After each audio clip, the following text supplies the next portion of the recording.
Hai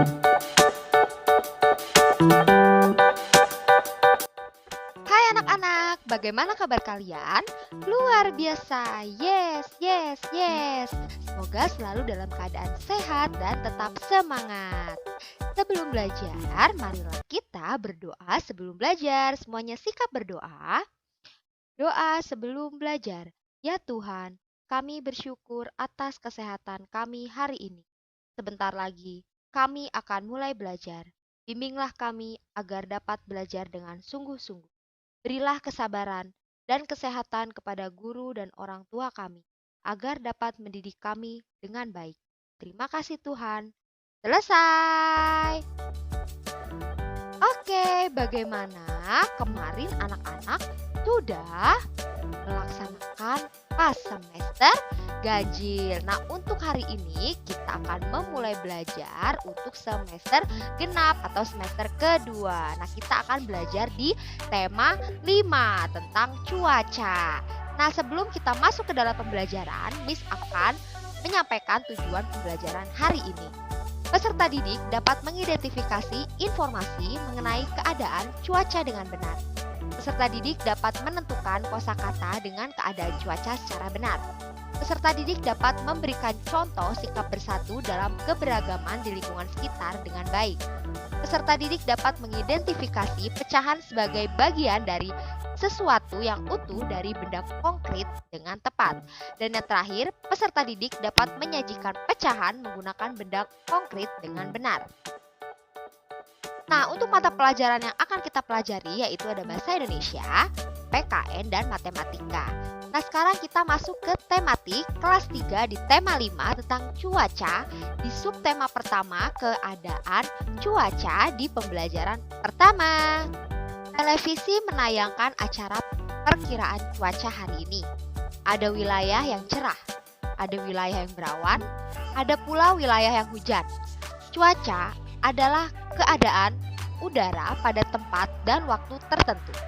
Indonesia memiliki 4 jenis cuaca, yaitu ada cuaca berawan, mendung, hujan, dan cerah. Cuaca yang berbeda dapat membuat kegiatan manusia berubah. Udin dan Beni bermain bola di lapangan. Udara sore itu terasa sejuk. Angin bertiup sepoi-sepoi. Mereka asyik bermain. Tiba-tiba langit berubah mendung. Awan hitam menutupi matahari. Udin masih tetap ingin melanjutkan bermain bola. Langit makin gelap. Angin bertiup cukup kencang. Hujan rintik-rintik mulai turun. Udin dan Beni berlari. Mereka mencari tempat untuk berteduh. Keadaan cuaca memang sering berubah-ubah. Pagi hari, cuaca terasa dingin. Saat siang hari, cuaca terasa sangat panas. Sore hari, cuaca terasa dingin. Angin bertiup lebih kencang. Hujan mulai reda. Beni dan Udin bergegas pulang ke rumah. Mereka membersihkan diri dengan mandi air hangat. Badan mereka kembali terasa segar. Cuaca malam hari terasa lebih dingin. Nah, di sini cuaca dapat berubah sewaktu-waktu, terkadang cerah, berawan, mendung, atau hujan. Di bawah ini adalah simbol-simbol cuaca. Amati baik-baik. Nah, di sini ada 5 simbol. Nah, untuk simbol yang pertama, keadaan cuacanya cerah, ya, jadi matahari nih. Jadi keadaan cuacanya cerah. Lalu simbol yang kedua ada matahari dan ada awan. Nah, untuk keadaan cuacanya yaitu cerah berawan. Lalu di simbol yang ketiga itu ada gambar awan, ya. Jadi keadaan cuacanya itu berawan. Lalu di simbol yang keempat itu ada awan dan ada ritikan air, ya. Nah, keadaan cuacanya yaitu hujan. Dan simbol yang terakhir itu ada awan, lalu ada ritikan air dan ada petir. Jadi keadaan cuacanya yaitu hujan disertai petir. Nah, di sini ada keadaan saat malam hari.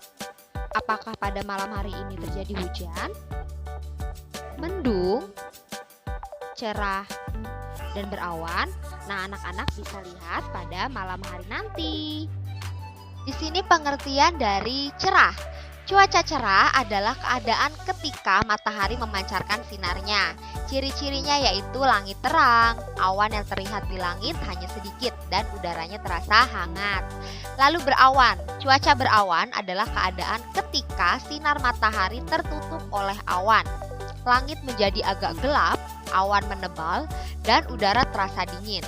Keadaan cuaca seperti ini menandakan akan turunnya hujan. Lalu yang terakhir yaitu ada hujan. Cuaca hujan adalah keadaan ketika butiran-butiran air jatuh ke bumi. Ketika cuaca hujan, udara akan terasa dingin dan langit menjadi gelap. Cahaya matahari hanya sedikit terpancar karena tertutup oleh awan. Udin menonton berita perakiraan cuaca di televisi. Ibu membawakan kue bolu kesukaan Udin. Satu loyang kue bolu dengan aroma coklat. Harum coklatnya mengundang selera. Lalu kue tersebut dipotong menjadi dua. Satu kue dipotong menjadi dua. Setiap potong disebut 1/2 atau 1/2. Mengenal pecahan setengah atau 1/2 atau 1/2. Nah, di sini Miss memiliki gambar donat yang utuh. Lalu dipotong menjadi dua yang disebut dengan setengah atau 1/2 atau 1/2.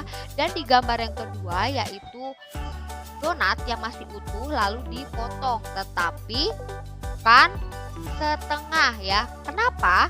Karena dipotongnya tidak sama besar. Nah, di sini ada gambar satu donat ya. Lalu untuk gambar yang kedua, dua bagian donat sama besar. Nah, lalu yang gambar yang ketiga itu satu bagian donat dari dua bagian donat, yaitu disebut 1/2. Nah, jika anak-anak melihat angka seperti ini ya, atau lambang pecahan seperti ini, dibacanya setengah atau 1/2 atau 1/2. Kue A. Yang pertama, 1 dibagi dua bagian yang sama. Yang kedua, nilai tiap bagian 1/2 atau 1/2. Yang ketiga, yang diarsir 1 dari dua bagian, nilainya 1/2 atau 1/2. Yang keempat, lambang pecahan 1/2 adalah, nah seperti ini ya. Jadi yang kelima, angka 1 itu disebut dengan pembilang dan angka 2 disebut dengan penyebut. Kedua potongan, 1/2 dibagi lagi menjadi 4. Sekarang setiap potongan disebut 1/4 atau 1/4. Nah, di sini mengenal pecahan 1/4. Nah, di sini Miss ada gambar pizza yang dipotong menjadi 4 ya. Jadi masing-masing gambarnya yaitu dituliskan 1/4 karena dipotong menjadi 4 bagian dengan bentuk yang sama besar. Suatu benda jika dibagi menjadi 4 bagian sama besar, maka masing-masing bagian bisa dinyatakan dalam pecahan 1/4 atau 1/4. Nah, jika anak-anak melihat atau menemukan lambang pecahan seperti ini, maka dibacanya 1/4 atau 1/4. Nah, di sini kue B. Yang pertama, 1 dibagi 4 bagian yang sama. Yang kedua, nilai tiap bagian 1/4 atau 1/4. Yang ketiga, yang diarsir 1 dari 4 bagian, nilainya 1/4 atau 1/4. Nah, ini yang diarsir ya. Lalu yang keempat, lambang pecahan 1/4 adalah 1/4. Nah, ini anak-anak bisa lihat. Lalu yang kelima, 1 disebut pembilang dan 4 disebut penyebut. Jadi harus diingat-ingat. Apakah potongan martabak di samping menunjukkan pecahan 1/4 bagian? Nah, coba ayo kita buktikan. Tidak, karena potongan martabak tersebut tidak sama besar. Jadi dia dipotongnya itu tidak beraturan ya. Jadi tidak bisa atau tidak menunjukkan suatu pecahan. Ibu memotong kue menjadi 8 bagian. Berarti setiap potongnya merupakan 1/8 bagian dari kue yang utuh. Nah, di sini ada kue ya atau ada martabak nih. Nah, di sini dipotong menjadi 8. Jadi disebutnya 1/8 atau 1/8. Mengenal pecahan 1/8. Nah, ini sama seperti pecahan 1/4 atau 1/4 ya. Nah, ini di sini setiap potongnya masing-masing bernilai 1/8, 1/8, 1/8 ya. Nah, suatu benda jika dibagi menjadi 8 bagian yang sama, maka masing-masing bagian bisa dinyatakan dalam pecahan 1/8 atau 1/8. Nah, di sini ada soal, berapa bagian pizza yang sudah dimakan Udin? Nah, di sini ada pizza ya. Tadinya bentuknya bulat, nah lalu dipotong menjadi 4 ya, lalu dimakan oleh Udin. Nah, jadi 1/4 ya jumlah pecahannya yaitu 1/4 karena yang satunya sudah dimakan oleh Udin. Lalu Siti senang makan buah apel. Ia ingin membaginya pada Lani dan Dayu. Berapa bagiankah buah apel dipotong agar Siti, Lani, dan Dayu mendapat bagian yang sama? Nah, satu apel itu dipotong menjadi 3 karena untuk Siti, Lani, dan Dayu ya yang berjumlah 3. Nah, jadi di sini kita tulis 1/3. Oke, selanjutnya kita masuk ke pembelajaran kedua. Hujan deras turun semalaman. Pagi hari terasa lebih dingin. Udin, Edo, dan Beni berangkat sekolah bersama. Edo memakai jaket ke sekolah. Jaket berguna untuk melindungi tubuh dari udara dingin. Kita memerlukan pakaian tambahan saat udara dingin. Pakaian tambahan, jaket atau sweater membuat tubuh hangat. Makanan juga dapat membuat tubuh hangat. Begitu juga minuman. Banyak makanan dan minuman yang dapat menghangatkan tubuh. Edo dan kawan-kawan berdiskusi dengan serunya. Mereka akan mengadakan festival makanan daerah. Nah, setiap siswa membawa makanan dari daerah asalnya. Kemudian mereka memberikan penjelasan singkat tentang makanan tersebut. Nah, Edo maju ke depan kelas untuk memimpin diskusi. Edo mendata daerah asal teman-teman di kelas. Nah, daerah asal yang dimaksud adalah daerah asal-usul dari orang tuamu. Yuk kita bantu Edo. Nah, di sini Miss sudah ada tabel ya, ada 10 nama siswa dan ada 10 nama daerah asal. Nah, di sini nama siswa misalnya Edo. Daerah asalnya dari Maluku. Lalu ada Udin, daerah asalnya dari Jawa Barat. Lalu ada Dayu, daerah asalnya dari Bali. Lalu ada Siti, daerah asalnya dari Jawa Tengah. Lalu ada Ucok, daerah asalnya Sumatera Utara. Lalu ada Moses, daerah asal dari Papua. Lalu ada Juli, yaitu daerah asalnya Lampung. Ya, lalu ada Agus, daerah asalnya DKI Jakarta. Lalu Sonia, daerah asalnya Sumatera Selatan. Lalu yang terakhir ada Riko, yaitu daerah asalnya DKI Jakarta. Nah, kalau Miss sendiri, ya karena orang tua Miss itu berasal dari Jawa, jadi daerah asal Miss yaitu Jawa, yaitu Jawa Tengah. Nah, kalau anak-anak bagaimana nih daerah asalnya nih orang tua kalian? Nah, daerah asal teman-teman di kelas sangat beragam ya. Di Indonesia, asal-usul orang tua menjadi daerah asal kita, walaupun kita lahir di daerah yang berbeda. Tetapi daerah asal orang tua tetap dianggap daerah asal kita. Ini membuktikan Indonesia terdiri atas beragam daerah. Indonesia juga memiliki banyak suku bangsa. Kita mungkin berbeda daerah dan suku bangsa, akan tetapi kita tetaplah satu bangsa Indonesia. Nah, mengapa Indonesia itu disebutnya Bhinneka Tunggal Ika? Karena kita memiliki suku, agama, ras, bahasa yang berbeda-beda dan ada banyak sekali. Ya, maksud dari Bhinneka Tunggal Ika yaitu walaupun berbeda tetapi kita tetap satu. Wah. Hari mulai beranjak siang, matahari bersinar cerah. Edo membuka jaketnya, dia mulai merasa gerah. Keadaan cuaca dalam satu hari bisa berubah-ubah. Pagi hari cuaca mendung, siang hari cuaca bisa menjadi panas, sore hari cuaca bisa berubah hujan. Tahukah kamu apa itu cuaca? Cuaca adalah keadaan udara pada suatu tempat. Cuaca terjadi pada jangka waktu tertentu. Keadaan cuaca dapat berubah-ubah. Nah, seperti sekarang ini ya, misalnya pagi hari cuacanya mendung, lalu siang hari cuacanya bisa menjadi panas, lalu sore hari cuacanya bisa mendung kembali, lalu malam harinya cuaca bisa berubah menjadi hujan. Kita dapat meramal keadaan cuaca. Caranya dengan mengamati unsur-unsur cuaca, misalnya suhu, kelembapan, dan tekanan udara. Kita juga dapat mengamati curah hujan, melihat keadaan awan dan keadaan angin. Unsur cuaca tidak sama pada semua tempat. Cuaca terjadi pada suatu tempat yang tidak luas. Terjadinya pun pada waktu tertentu. Nah, sekarang kita akan masuk ke pembelajaran ketiga. Siti membantu ibu menyiapkan sarapan. Siti juga menyiapkan bekal untuk sekolah. Ayah menyaksikan berita perkiraan cuaca di televisi. Menurut berita, cuaca akan cerah siang hari ini. Sore hari cuaca diperkirakan mendung, hujan akan turun pada malam harinya. Ibu memasak nasi goreng untuk sarapan hari ini. Yuk kita bantu Siti membaginya untuk anggota keluarga. Siti membagi nasi goreng untuk anggota keluarga. Masing-masing mendapat 3 sendok nasi. Ibu membuat telur dadar 1 bundaran besar. Ibu memotongnya menjadi 8 bagian.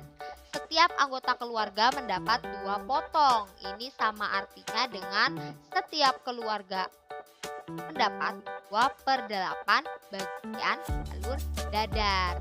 Nah, di sini ada gambar telur dadar ya, itu 1 bundaran besar, lalu dipotong oleh ibu menjadi 8 bagian. Nah, setiap satu anggotanya mendapatkan 2 potong. Ya, jadi di sini hasil ya dari pecahan yaitu 2/8. Kenapa 2/8? Karena setiap anggotanya itu mendapatkan 2 potong. Ya, jadi di sini kita tulis 2/8. Jadi 2 untuk pembilangnya dan 8-nya untuk penyebut. Siti menambahkan timun pada piring nasi goreng. 1 buah timun dipotong menjadi 16 bagian. Setiap anggota keluarga mendapat 4 potong timun.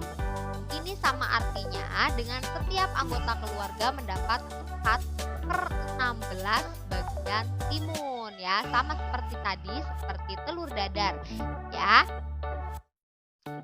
Wah, ternyata ibu juga menambahkan sosis. Nah, di sini ada 1 buah sosis yang ibu siapkan. 1 buah sosis dipotong menjadi 6 bagian. Sosis dibagi hanya untuk ayah, Siti, dan adik. Masing-masing mendapat 2 dari 6 potong. Ini sama artinya masing-masing mendapat 2/6 bagian sosis. Tulislah lambang pecahan untuk soal-soal di bawah ini. Nah, di sini Miss ada 5 soal. Ya, untuk yang pertama itu ada gambar Siti sedang memegang coklat. Ya. Nah, untuk lambang pecahannya yaitu 3/5. Kenapa? Karena Siti itu sedang memegang 3 coklat nih, 3 batang coklat nih. Ya. Nah, dari coklatnya itu awalnya berjumlah 5. Ya, lalu Siti mempatahkannya ya atau dipotong. Ya, lalu Siti memakannya 3. Jadi di sini lambang pecahannya yaitu 3/5. Untuk gambar yang kedua itu ada gambar pizza.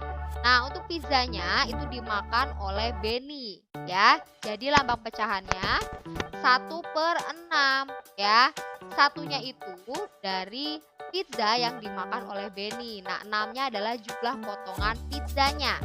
Lalu untuk gambar yang ketiga, nah di sini ada Udin ya sedang memakan tahu. Nah, ini Miss anggap gambarnya tahu. Nah, di sini jumlahnya 1/4 ya, seperti tadi caranya. Satunya itu kita lihat dari Udin ya memakan 1 potong tahu. Nah, tahunya lalu dipotong menjadi 4 bagian ya. Untuk gambar yang keempat yaitu ada kue. Nah, si Udin itu memegang 2 kue ya. Jadi di sini 2/8. Ya, bisa dilihat 2-nya itu dari jumlah kue yang dimakan oleh Uki dan 8 adalah jumlah potongan kuenya ya.